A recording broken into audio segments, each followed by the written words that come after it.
Chemistry में सबसे ज्यादा जो बच्चों को प्रॉब्लम आ रही है वो मैं आपके सामने इस वीडियो में आपको सबसे पहले बता रही हूँ, क्योंकि काफी सारे लोग मुझसे रिलेट कर पाएंगे। ये जो सारे क्वेरीज मैं आपको अभी बताने वाली हूँ ये आप लोगों ने ही मुझसे कमेंट सेक्शन में पूछ रखा है।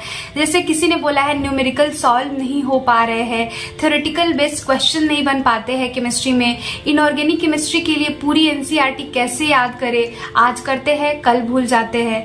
फिर है ऑर्गेनिक तो समझ ही नहीं आती, बहुत लोगों को तो ऑर्गेनिक समझ ही नहीं आ रही है कि ऑर्गेनिक में पढ़ना कैसे है, रिएक्शन कैसे याद करना है, ऑर्गेनिक में इतने रिएक्शन है सबको प्रॉपर तरीके से कैसे याद रखें, शॉर्ट नोट्स कैसे बनाएं, कैलकुलेशन कैसे ठीक करें। बहुत सारे लोगों को कैलकुलेशन में प्रॉब्लम आती है। फिजिकल केमिस्ट्री के बहुत सारे ऐसे क्वेश्चंस होते हैं जहां पे कैलकुलेशन में बच्चे रॉन्ग कर देते हैं। बहुत सारे ऐसे डिफिकल्टीज मेरे नीट प्रिपरेशन के टाइम पे भी आई थी, कैलकुलेशन में मुझे भी काफी प्रॉब्लम हो जाती थी। इसलिए कैलकुलेशन ठीक कैसे करें, केमिस्ट्री की मार्क्स टेस्ट में इंक्रीज नहीं हो पा रही है, सो वो कैसे केमिस्ट्री के मार्क्स को इंक्रीज करें। मेरे साथ भी ये प्रॉब्लम होती थी, मुझे फिजिक्स में काफी अच्छा स्कोर आ जाता था बट केमिस्ट्री में मैं अच्छा स्कोर नहीं कर पाती थी। एनसीईआरटी कितनी बार पढ़नी है, एंड इसके अलावा बहुत सारे क्वेरी मुझे मिले हैं आपके केमिस्ट्री के रिगार्डिंग। तो आज मैं आपके लिए ना प्रॉपर केमिस्ट्री पे वीडियो लेके आई हूँ। मतलब केमिस्ट्री में 3 पार्ट्स होते हैं, फिजिकल, इनऑर्गेनिक एंड ऑर्गेनिक। तो मैं आपको इस वीडियो में तीनों पार्ट्स को अच्छे तरीके से बताने वाली हूँ कि आपको तीनों पार्ट्स को किस तरीके से पढ़ना है, जिससे कि आप केमिस्ट्री में 160-170 प्लस मार्क्स स्कोर कर पाओ। तो आपको इस वीडियो को पूरे एंड तक देखना है, एंड मैं आपके लिए बहुत सारी चीजें इस वीडियो में लेके आई हूँ। फिजिकल केमिस्ट्री के ऊपर सारे आपके जितने डाउट्स है वो सब इस वीडियो में आपके सॉर्ट आउट हो जाएंगे। जितने भी आपने कमेंट्स में प्रॉब्लम्स लिखे हैं ना, मैंने सबका सॉल्यूशन इस वीडियो में लाने की कोशिश की है। एंड चलो स्टार्ट करते हैं। आप लोगों में से काफी सारे लोग ने अपनी नीट की प्रिपरेशन बहुत पहले से स्टार्ट कर दी है, एंड कुछ लोग ऐसे भी है जिनको बैकलॉग की प्रॉब्लम आ रही है। कुछ लोग इस तरीके के हैं जिनको कॉन्सेप्ट अच्छे से समझ नहीं आ रहा, पर्टिकुलर चैप्टर में बहुत ज्यादा प्रॉब्लम आ रहा है। उनके बैच में जो टीचर उनको पढ़ा रहे हैं कहीं ना कहीं उनको उनका पढ़ाया हुआ कॉन्सेप्ट अच्छे तरीके से समझ नहीं आ रहा है, एंड उनको पर्टिकुलरली किसी चैप्टर में प्रॉब्लम आने लग रही है। सो इसका सॉल्यूशन लेके आया है नीट प्रेप ऐप। यहाँ पे आपको न्यूक्लियस बैच मिलेगा जिसमें आपको 500 प्लस आवर्स के वीडियो लेक्चर प्रोवाइड किए गए हैं, एंड ये रिकॉर्डेड वीडियो लेक्चर है, एंड ये सारे सब्जेक्ट में आपको मिल जाएंगे, biology, physics, chemistry, and top class faculties द्वारा आपको यहाँ पे रिकॉर्डेड लेक्चर प्रोवाइड किया जाएगा, जिससे आपको किसी भी कॉन्सेप्ट में, किसी भी चैप्टर के किसी भी कॉन्सेप्ट में अगर प्रॉब्लम आ रही है तो इस वीडियो लेक्चर से आपके सारे कॉन्सेप्ट क्लियर हो जाएंगे। एंड इसी के साथ साथ इस न्यूक्लियस बैच में आपको मिलेगा डीपीपी जनरेटर। मतलब आपको पर्टिकुलरली किसी भी कॉन्सेप्ट में अगर प्रॉब्लम आ रही है तो उस कॉन्सेप्ट पे आप खुद से डीपीपी क्वेश्चन जनरेट कर सकते हो,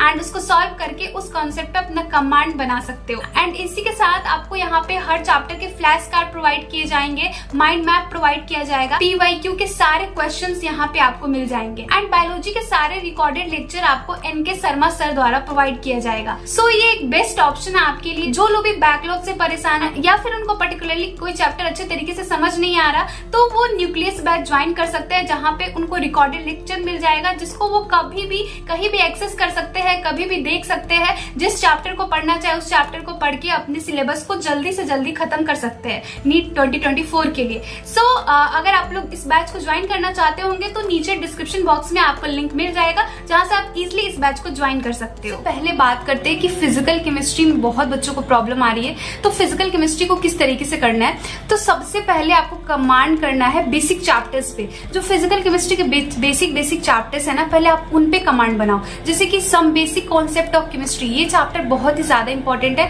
एंड मैं बोलूँ तो ये बेसिक चैप्टर है। मतलब अगर आप इसको अच्छे तरीके से पढ़ोगे ना तभी आपको आगे आने वाले चैप्टर समझ में आएंगे, क्योंकि इससे सारे चैप्टर को रिलेटेड है। ठीक है, तो सबसे पहले आप इसमें देखोगे तो मोल हो गया, मोलैरिटी हो गया, नॉर्मेलिटी हो गया, वेट परसेंटेज, ग्राम इक्विवेलेंट, ये सब चीजों पे आपको बहुत अच्छे तरीके से कमांड करनी पड़ेगी। ये सब चीजें आपको मतलब इन सब चीजों का कॉन्सेप्ट एकदम क्लियर होना चाहिए, क्योंकि आगे आने वाले हर चैप्टर में मोल निकालना, मोलैरिटी से नॉर्मेलिटी निकालना, ये सब चीजें बहुत ही बेसिक चीजें हैं। मतलब आपको हर चैप्टर में आएंगी ये सब चीजें।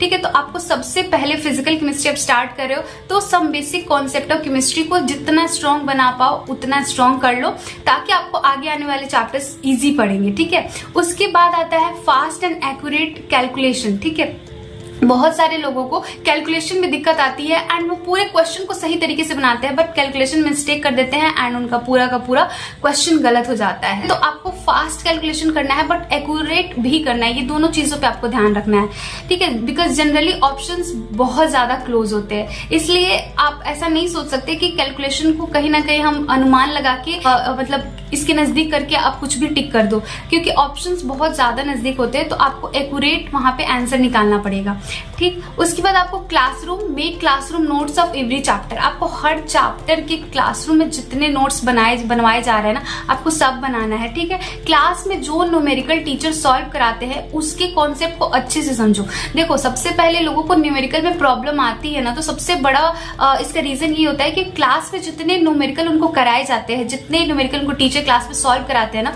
वो उनको अच्छे तरीके से समझते ही नहीं है, उनके कॉन्सेप्ट को अच्छे तरीके से नहीं समझते एंड लग जाते हैं डीपीपी बनाने, पीवाईक्यू बनाने, अलग अलग मॉड्यूल्स बनाने। तो अगर क्लासरूम में अच्छे तरीके से क्वेश्चन बनाना सीखोगे ही नहीं तो आपसे दूसरे क्वेश्चंस कैसे बनेंगे। तो जो क्लासरूम में टीचर आपको पढ़ा रहा है ना, वो बेसिक से आपको पढ़ा रहा है, तो आपको सबसे पहले बेसिक से सारी चीजें सीखनी पड़ेंगी। न्यूमेरिकल जो बेसिक न्यूमेरिकल है वो सीखने पड़ेंगे, तभी आप मॉडरेट लेवल वाले या फिर हार्ड लेवल वाले क्वेश्चन बना पाओगे। तो सबसे पहले क्लास के न्यूमेरिकल्स को मल्टीपल टाइम सॉल्व करो, ठीक। आप जितने भी क्लास में आपके न्यूमेरिकल कराए जाते हैं ना, वो सारे न्यूमेरिकल को आपको नोटबुक में लिखना है, जो भी आप क्लास नोट्स बना रहे हो, एंड उस न्यूमेरिकल्स को आप जितना बार बना सको, जब तक कि आपका कॉन्सेप्ट क्लियर ना हो जाए, जब तक तुमको वो सारे क्वेश्चन खुद से सॉल्व ना होने लग जाए, मतलब ऐसा ना हो कि आपको उसको देखना पड़ रहा हो, मतलब जब तक आपका उसका कॉन्सेप्ट एकदम अच्छे तरीके से क्लियर ना हो जाए, तब तक आपको सबसे पहले क्लासरूम के सारे न्यूमेरिकल्स ही सॉल्व करने हैं एंड उसके कॉन्सेप्ट को अच्छे तरीके से क्लियर करके उनको एकदम से क्लियर कर लेना है। उसके बाद then jump on PYQ and here you will get idea कि किस टाइप के क्वेश्चंस पूछे जा रहे हैं। देखो, इसके बाद आपको पीवाईक्यू पे आना है। पहले लोग क्या करते हैं, क्लासरूम के क्वेश्चंस ही अच्छे तरीके से नहीं बनाते। तो अगर आप क्लासरूम में सीखोगे न्यूमेरिकल, तो आगे आने वाले डीपीपी क्वेश्चंस या फिर पीवाईक्यू कैसे करोगे। तो सबसे पहले उस पे कमांड बनाओ, उसके बाद पीवाईक्यू पे आओ। उसके बाद आपको डीपीपी में नहीं जाना है, उसके बाद आपको डायरेक्टली पीवाईक्यू पे जंप करना है। मैं इसलिए बोल रही हूँ क्योंकि वहां से आपको आइडिया आएगा कि किस तरीके का पीवाईक्यू पूछा गया है एंड किस तरीके कॉन्सेप्ट एग्जाम में आ रहे हैं, ठीक। So right that topic in your notebook which are asked frequently in NEET examination. So आप पीवाईक्यू सॉल्व करोगे तो यहाँ से आपको आइडिया लगेगा कि किस तरीके के कॉन्सेप्ट आए हुए हैं पीवाईक्यू में बार बार। तो उस कॉन्सेप्ट को ना आपको अपनी नोटबुक में लिख लेना है कि हाँ, ये वाला जो कॉन्सेप्ट है, ये वाला जो टॉपिक है, ये बार बार पूछा जा रहा है। तो इससे क्या होगा, जब आप रिवाइज करने जाओगे तो नोटबुक में आपका लिखा हुआ रहेगा कि ये क्वेश्चन, ये कॉन्सेप्ट जो है, इस पे क्वेश्चन बार बार आया है। तो आप उसको मल्टीपल टाइम रिवाइज करोगे एंड उसको अच्छे तरीके से आप अपने रिवीजन में डालोगे, ठीक। तो यहाँ से इसका आइडिया आएगा आपको। देन आपको जंप करना है डीपीपी क्वेश्चन पे उस पर्टिकुलर चैप्टर के। सबसे पहले आपको क्या करना है, क्लासरूम के सारे न्यूमेरिकल्स अच्छे से सॉल्व करने हैं, फिर पीवाईक्यू करना है, फिर डीपीपी पे आना है। ये सीक्वेंस आपको सॉल्व करना है, ठीक है। डायरेक्टली जंप मत करो, कभी भी डीपीपी पे डायरेक्टली जंप आप मत करो। सबसे पहले क्लासरूम न्यूमेरिकल्स, उसके बाद पीवाईक्यू, उसके बाद ही डीपीपी क्वेश्चन करो। मैं आपको बोल रही हूँ ना, इससे आपको बहुत फायदा होगा। उसके बाद next point, theoretical question solve करना है एंड उस पर कमांड बनाने के लिए क्लासरूम के नोट्स को मल्टीपल टाइम आपको रिवाइज करना पड़ेगा एंड वो भी माइन्यूटली, क्योंकि मेरे से भी थ्योरेटिकल क्वेश्चंस नहीं बन पाते थे, बहुत दिक्कत आती थी। तो बाद में मैंने देखा कि मैं जो नोट्स होते हैं ना, उसको अच्छे तरीके से रिवाइज नहीं कर रही हूँ। क्वेश्चंस वहीं से आ रहे हैं, जो नोट्स में जो सर ने पढ़ाया है उसी में से आ रहा है, बट मैं अच्छे तरीके से रिवाइज नहीं करती हूँ एंड जाके वहां गलत कर देती हूँ। तो थ्योरेटिकल क्वेश्चंस के लिए आपको अच्छे से नोट्स को रिवाइज करना है एंड हो सके तो आप एनसीईआरटी के चैप्टर को भी टेस्ट देने से पहले 1-2 बार जरूर पढ़ लो। फिजिकल केमिस्ट्री के जो भी एनसीईआरटी के चैप्टर है, ठीक। यहाँ से आपके थ्योरेटिकल क्वेश्चन अगर आप इस तरीके से करते हो तो क्वेश्चन यहीं से बनते हैं, बिल्कुल गलत नहीं होगा।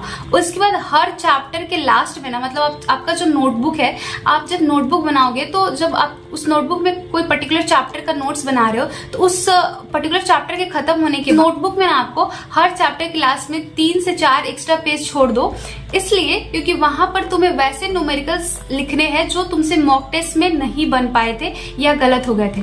तो अगर आप हर चैप्टर के बाद 3-4 पेज छोड़ोगे ना, तो आपको जो भी क्वेश्चन आपके गलत हो रहे हैं मॉक टेस्ट में, आप उनको वहां पे लिख पाओगे, ताकि आप जब नोटबुक रिवाइज करो, जब चैप्टर को रिवाइज करो, तो साथ ही साथ जो क्वेश्चन आपके मॉक टेस्ट में गलत हो गए थे उसको भी आप रिवाइज कर पाओ। सो ये ट्रिक भी आप अपनाना, बहुत ही ज्यादा आपके लिए फायदेमंद होगा। सो ये सारी चीजें आपको फिजिकल केमिस्ट्री में फॉलो करनी है। आई एम श्योर कि अगर आप इसको अच्छे तरीके से करते हो ना तो आपको बहुत ही सुधार आएगी आपके फिजिकल केमिस्ट्री में, आपके न्यूमेरिकल्स भी बनने लगेंगे। सो इस सीक्वेंस को फॉलो करो। सबसे पहले क्लासरूम न्यूमेरिकल्स बनाओ, फिर PYQ बनाओ, तभी DPP क्वेश्चंस पे आना।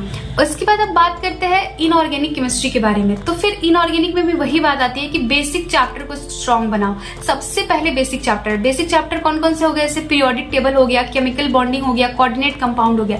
ये 3 चैप्टर जो है ना, ये बहुत ही बेसिक चैप्टर है इनऑर्गेनिक केमिस्ट्री के। सो इसके लिए आपको क्या करना है, आपको NCERT रीडिंग करनी है एंड जितना ज्यादा से ज्यादा क्वेश्चन प्रैक्टिस कर पाओ उतना क्वेश्चन आप प्रैक्टिस करो इसको स्ट्रॉन्ग बनाने के लिए। आप इसको जितना ज्यादा से ज्यादा स्ट्रॉन्ग बनाओगे ना, आगे आने वाले चैप्टर्स आपको उतना ही ज्यादा इजी लगेंगे इनऑर्गेनिक केमिस्ट्री के। सो केमिकल बॉन्डिंग तो इतना ज्यादा वेटेज वाला चैप्टर है कि आप समझो तो 40 to 50% question directly chemical bonding से ही आते हैं हर साल। सो ये बेसिक चैप्टर है, आपको सबसे पहले इनकी NCERT रीडिंग करनी है एंड इसको स्ट्रॉन्ग बनाने के लिए इसका ज्यादा से ज्यादा क्वेश्चन सॉल्व करना है। उसके बाद आपको इनऑर्गेनिक में क्या करना है, मैं आपको उसके लिए ट्रिक्स बता रही हूँ। जैसे कि आपको रिमेंबर करना है फैक्ट पॉइंट। इसमें क्या क्या आता है, जैसे रिएजेंट नेम हो गया, पर्टिकुलर टेम्परेचर हो गया, रिएजेंट का कलर हो गया, NCERT का जो टेबल है, ग्राफ्स है, ये सब चीजें इसमें आएंगी। ये सब फैक्ट है, डायरेक्टली क्वेश्चन आ जाता है इससे। NCERT के टेबल से आ जाता है, NCERT के ग्राफ से आ जाता है, रिएजेंट का नाम पूछ देते हैं। इनऑर्गेनिक में भी काफी सारे रिएक्शंस है जहां पे रिएजेंट का नाम लिखा हुआ है, तो आपको वो सब चीजें याद रखनी पड़ेंगी। आपको ही पता है कि इनऑर्गेनिक में ज्यादा चीजें रेक्टिफिकेशन आपको याद ही रखना पड़ेगा। उसके बाद आपको क्या करना है, आपको एक सीट लेना है एंड उस पे आपको 3 चीजें लिखनी है। पहले सीट पे आपको क्या बनाना है, structures given in NCERT book.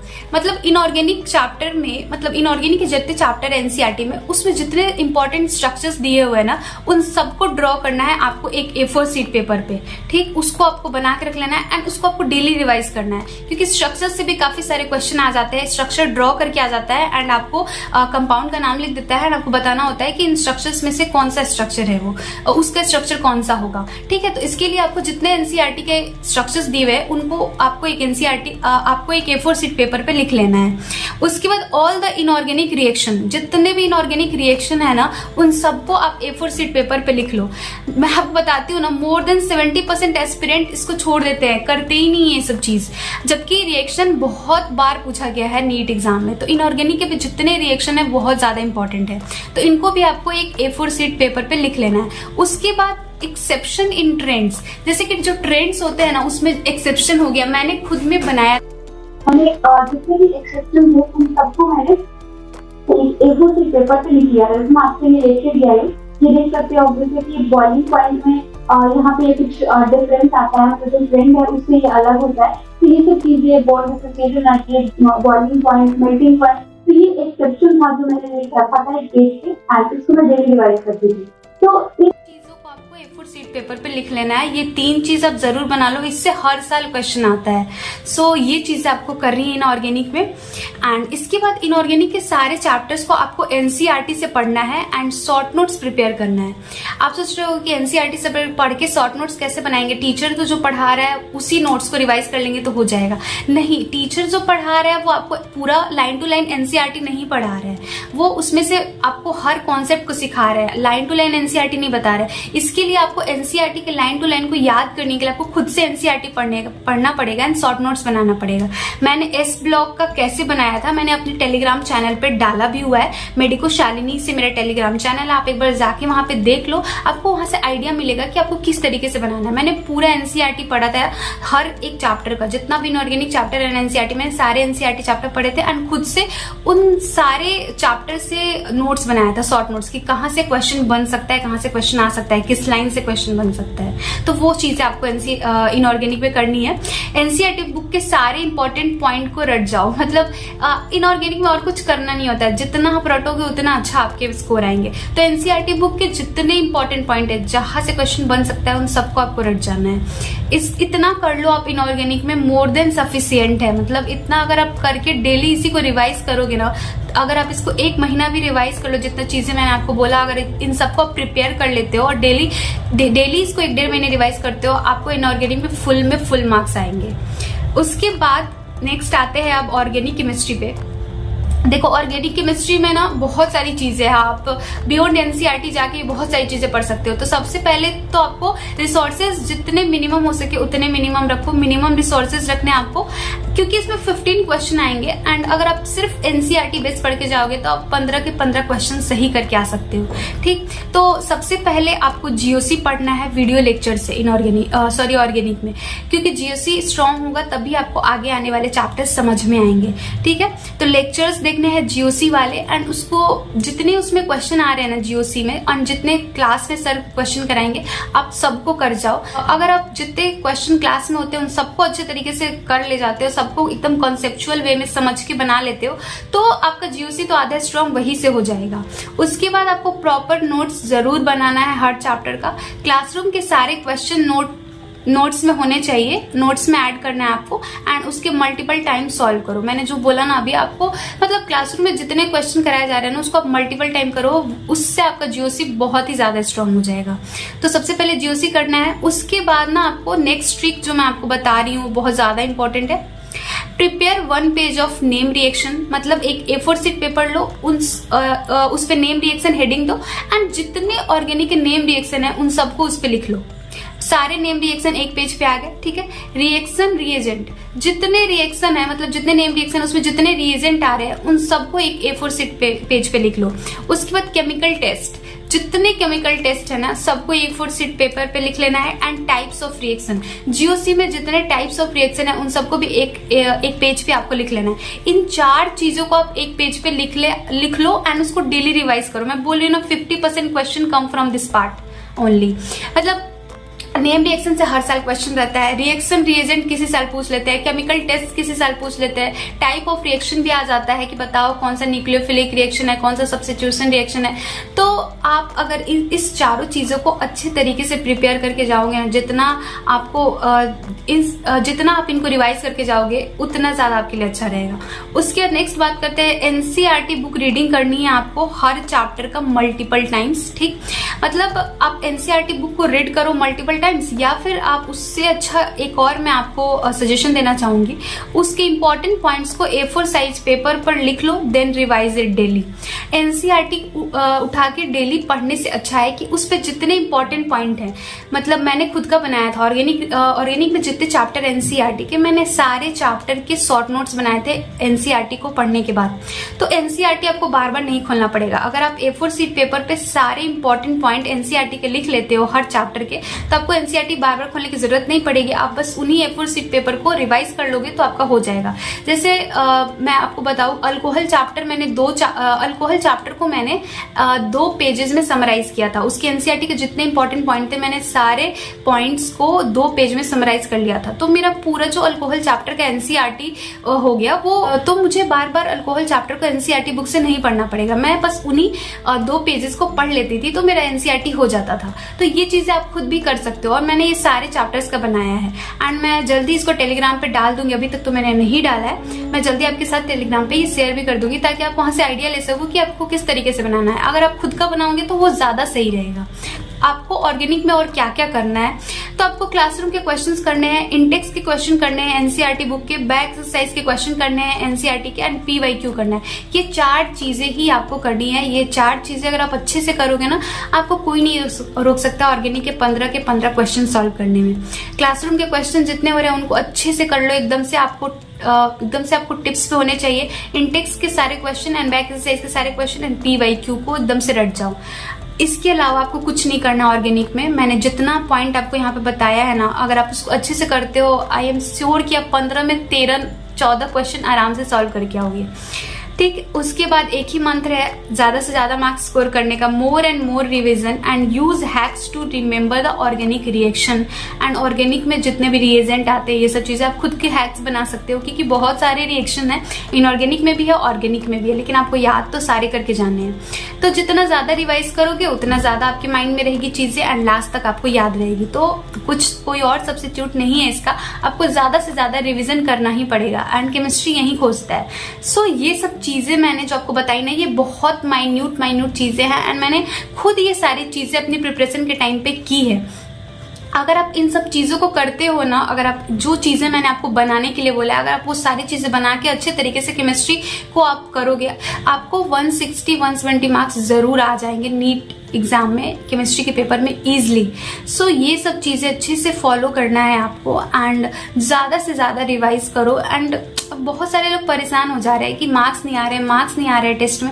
Marks कब क्यों नहीं आ रहे हैं, आप उसका रीजन नहीं देख रहे हो। रीजन को देखो, जरूर आपने रिवीजन कम किया होगा, आपने उस कॉन्सेप्ट को अच्छे से नहीं पढ़ा होगा, कुछ ना कुछ कमी रही होगी, तब भी आपके मार्क्स कम आ रहे हैं। उन सब पे काम करो, मार्क्स जरूर आएंगे। एंड इसके अलावा आपको कुछ भी पूछना हो, मैंने मेरे तरफ से आपको हर जो चीज बताई है वो बहुत ही माइन्यूटली मैंने सब चीजें मतलब देखी है, बहुत लोगों को देखी है फॉलो करते हुए। सिर्फ मैं ही नहीं करती थी, मैं अपने बाकी जो फ्रेंड्स है मेरे जो अभी मेडिकल कॉलेज में, मैं उनसे बातें करती हूँ तो वहां से पता लगती है कि हाँ ये चीजें वो लोग भी किया करते थे अपनी नीट के प्रिपरेशन के टाइम पे। तो मैं जो चीजें आपको मैं बताती हूँ ना, वो बहुत ही सॉर्टेड चीजें होती है एंड मैंने खुद करी होती है, तभी मैं आपको चीजें बताती हूँ। या फिर जो मैं वही चीजें आपके साथ शेयर करती हूँ जो जेन्युइन होता है एंड जो फिजिबल होता है, या फिर जो आप फॉलो कर सकते हो। ऐसा नहीं कुछ भी हवा में आके बोल दिया ये कर लो वो कर लो। जो चीजें एकदम से करने लायक होती है, जो लोग कर सकते हैं, वही चीजें मैं आपको यहाँ से डिलीवर करती हूँ। ऐसा नहीं होता कि कुछ भी आके बोल दिया। जो प्रैक्टिकल चीजें हैं मैं वही आपको बताती हूँ। सो आपको कुछ नहीं करना, जो मैं आपको बता रही हूँ आप उनको फॉलो करो अच्छे तरीके से, आप बहुत ही अच्छा स्कोर कर सकते हो केमिस्ट्री में। सो कुछ भी पूछना चाहते हो नीचे कॉमेंट सेक्शन में पूछ लेना। एंड इस वीडियो के लिए इतना ही। एंड लगे रहो, मेहनत करते रहो यार। एक मतलब ये सारी मेहनत रंग लाएगी जब आपका नीट का रिजल्ट आ जाएगा ना, तो ये सब चीज आपको वर्थ इट लगेगा। सो ऑल द बेस्ट, अच्छे से प्रिपेयर करते रहो। कुछ भी डाउट लगे मुझे नीचे कमेंट सेक्शन में पूछ लेना, मैं आपके साथ हूँ इधर। मेरे तरफ से जितना बन पाता है ना, मैं ऐसा सोचती हूँ कि जो भी मेरी तरफ से बन पाए, जो भी हेल्प मैं आपको कर सकूँ, वो सब चीज मैं आपको देने की कोशिश करती हूँ। एंड जो लोग मेरे से जैसा क्वेश्चन पूछते हैं, मतलब फिजिक्स के रिलेटेड, केमिस्ट्री के रिलेटेड, बायो के रिलेटेड, एंड मुझे लगता है कि नहीं इस पे वीडियो बनाना चाहिए, बहुत लोगों के इस पे डाउट आ रहा है, तो वो वीडियो मैं आपके लिए जरूर लेके आती हूँ। सो इसी तरीके से लगे रहो, प्रिपरेशन करते रहो। एंड अगर अच्छा लगे हो तो प्लीज सब्सक्राइब भी कर लेना। सो मिलते हैं नेक्स्ट वीडियो में। Thank you.